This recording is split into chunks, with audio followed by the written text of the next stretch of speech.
Hello বন্ধুরা, good evening. তোমরা সবাই কেমন আছো? তো আজকে হচ্ছে শিবরাত্রি, এই জন্য আজকে একটা মিনি ব্লগ ছাড়বো ভাবলাম। তো তোমরা সবাই কেমন আছো আগে আমাকে কমেন্টে জানাবে। তো এখন দেখো আমি কি করছি। তো এই হচ্ছে লুচি, মানে আজকে হচ্ছে শিবরাত্রি, তো তো তার জন্য তোমাদের দিদিভাই কি করেছে, মানে এখন শিবের মাথা মানে গরম করে দিচ্ছে। ঠিক আছে, এখন শিবের মাথা গরম করে দিচ্ছে, দিয়ে সন্ধেবেলা জল ঢেলে পর ঠান্ডা করবে। তোমাদের দিদিভাই কিন্তু ব্যস্ত আছে।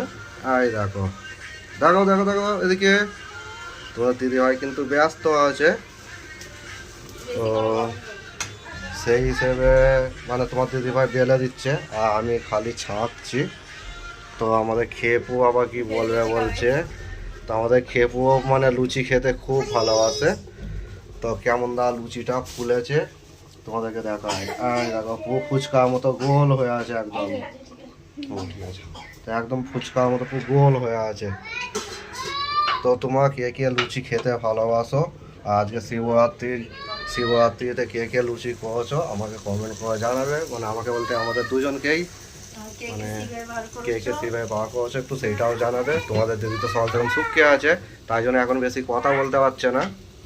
দেখতেই পাচ্ছ তোমাদের দিদি এখন শুকিয়ে আছে, তো কোনো কথা বলতে পারছে না। এই বেলে বেলে দিচ্ছে, আমি একটা একটা করে ছাঁকছি আর কি। তো ঠিক আছে, এখন এই পর্যন্তই। পড়া দেখা হবে। সবাই ভালো থেকো, সবাই ভালো থেকো। লুচি লুচি লুচি লাল হয়ে গেছে, লুচি দিয়ে আর ফুলে গেছে। দেখতো তোমাদের সাথে কথা বলতে বলতে লুচি লাল হয়ে যাচ্ছে বলছে তোমাদের দিদি ভাই। তো ঠিক আছে, বাই, সবাই ভালো থেকো।